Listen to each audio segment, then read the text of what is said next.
আমার ফ্যামিলির কেউ নাই ভাই আমার ঘরের মধ্যে। আমার বাচ্চারা আমি একবার দেখছি, শুধু এয়ারপোর্টে আসি একবার ধরছি, আর কেউ নাই ভাই। যাওয়ার পরে হয়েছে কিন্তু আমি বিদেশ আমার ওয়াইফের সাথে আমি 1 মাস 10 দিন সংসার করছি ভাই। আমি রিলেশন করে বিয়ে করছি ভাই। আমার ভিসা হওয়ার পরে যখন চলে যাবো আমি ওরে বিয়ে করছি।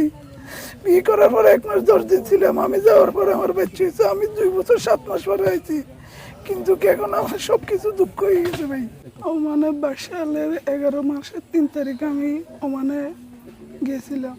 2 বছর 7 মাস ছিলাম ওমানে। ওইখান থেকে আমি 2 বছর 7 মাস থাকার পরে আমি আসছি।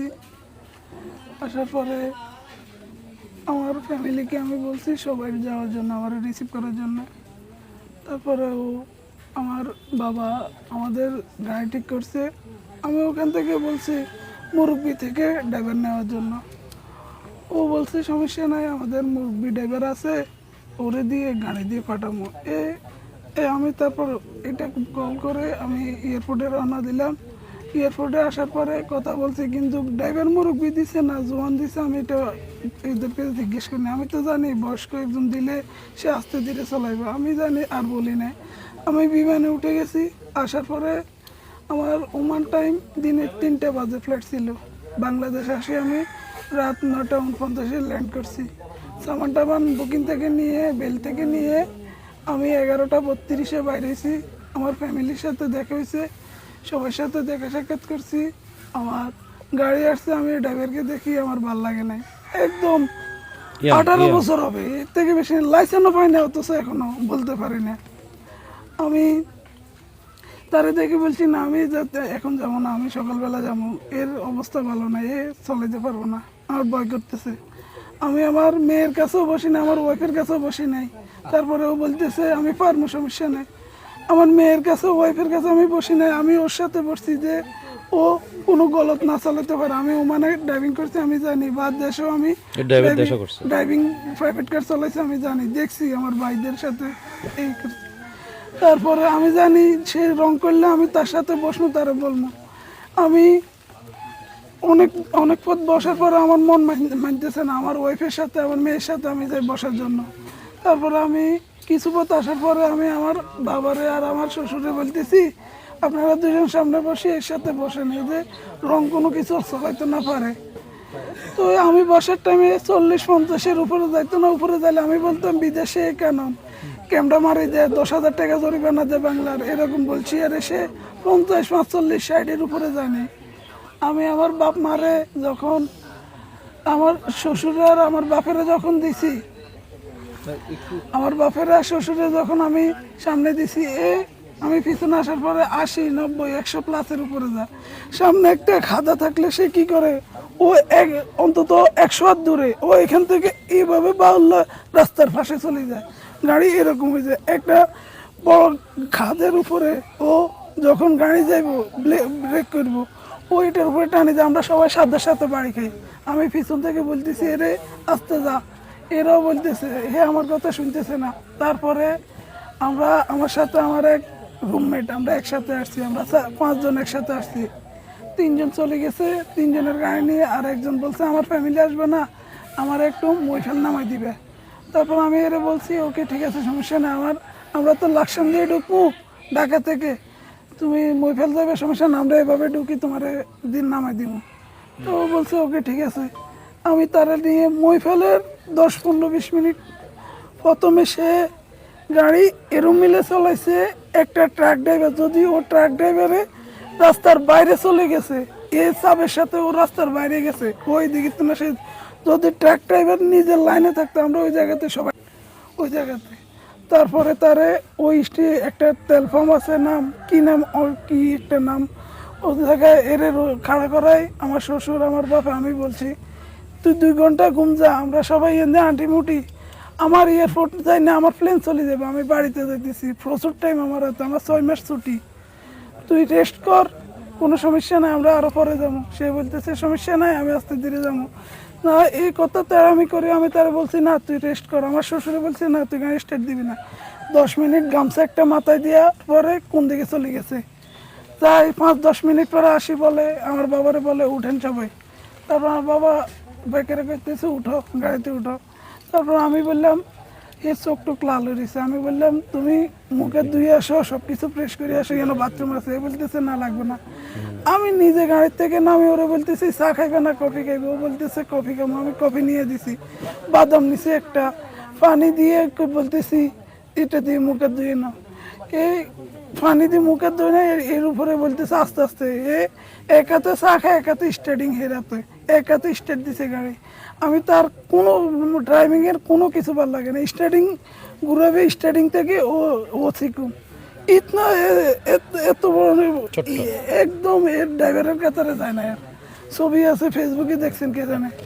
তারপরে সে বলতেছে না আমি আস্তে আস্তে যাবো, আস্তে আস্তে যাবো। তারপর সে এদের দিয়ে একটা রোড আছে, কি নাম জানি, মইফেল থেকে ঢুকছে বাঙ্গা, একদম বাঙ্গা রোড। ওই জায়গা দিয়ে একদম আস্তে আস্তে আস্তে আস্তে আমাদের বসুকপুরের রোড একটা আছে, ওইটা তুটি সমনি বাজারতে আসছে। আর একটা গাড়ি, একটা কিছু নেই রাস্তার মধ্যে, 120 100 টানতেছে। আমি বলতেছি আমরা চলে এসেছি, আস্তে যাও। আমার শ্বশুরও বলতেছে আস্তে যাও, বলতেছে সমস্যা নেই, অল্প করতে লাগবো।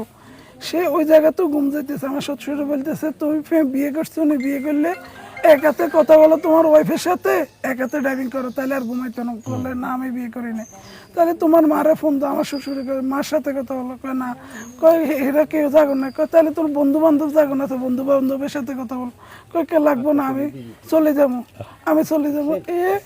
চন্দ্রগঞ্জ পূর্ব বাজারের প্রথমে চেয়ারম্যানের দরজায় ঘুমে গাড়ি চলতেছে। যখন গাড়ি একটু কাটছে, আমার শ্বশুরের বলা উঠো উঠো উঠো, গাড়ি এদিকে যাইতেছে, ব্রেক করো। সে চোখ মেলি, একটা গাছ ছিল, ও গাছে মারলে আমার একজন মারা যাইতো বা কারো পা ভাঙতো। এই গাছে মারে না, গাড়ি আরো নামাইছে, নামানোর পরে যাইতেছে।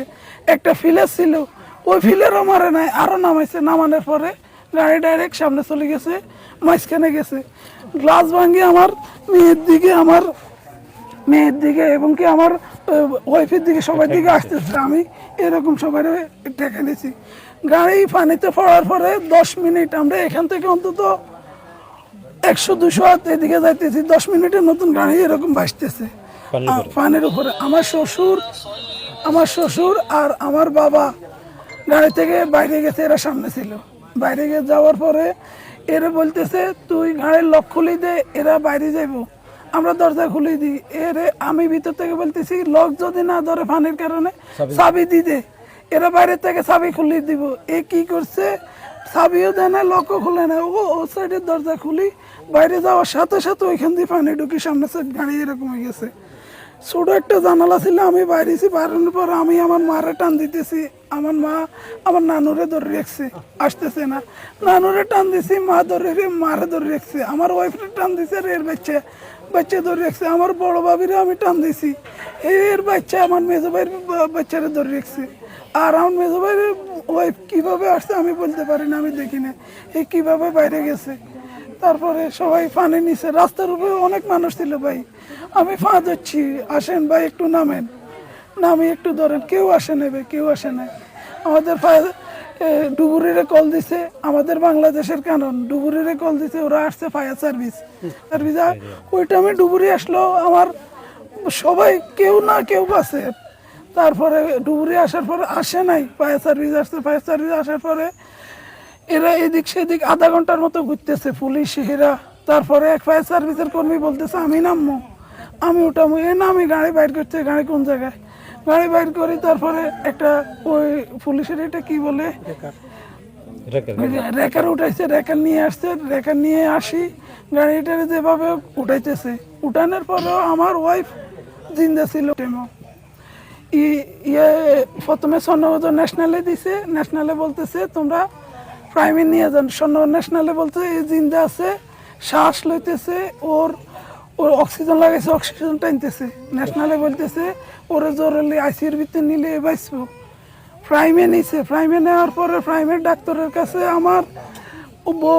আমার ওয়াইফের ওর বোন 3 জন প্রাইমের ডাক্তারের ফাঁদ হচ্ছে। প্রাইমের ডাক্তার এক কথায় বলতেছে পুলিশ এই জায়গায় আসা ছাড়া আমরা চিকিৎসা করবো না। পা ধরে বলতেছে এর একটু আইসিউর ভিতরে নেন, ওরা নেয় নাই। কি কারণ আমাদের দেশে, আমরা বিদেশ দেখছি, কোনো দুর্ঘটনা হয়েছে ফেরস্তার মতন 1 সেকেন্ড লাগে না, কেউ ফোন আইনত দেয় না, পড়া রোগীর কেউ ফোন হবে দেয় কেন? না আমরা ভাই, কেউ ফোন দেয় বাংলাদেশে না। এই আইন জানতে চাইতেছি। 1 মিনিটের ভিতরে ওরা আসি, সব ব্যবস্থা করে। সামান ফুড়ে যায়, সব চলে যাক, মানুষ কি আছে ওরা আগুনের ভিতরে ঢুকি যে মানুষের বাইর করিয়ে নিয়ে আসে। আর আমার দেশের কানুন ডাক্তারে বলতেছে পুলিশে যাত না আসলে চিকিৎসা করবে না, এর সাথে লড়াই করতেছে। যখন প্রাইমের ডাক্তারের বলতেছে আমরা হাত দেখেন ওর জ্ঞান আছে কিনা একটু বলেন, বলতেছে আমি এর টাচও করবো না, পুলিশ লাগবো। এই কারণ আমাদের দেশে হসপিটালের আর প্রশাসনের লোকদের কি বলতে বুঝছেন, আর কিছু বলে না।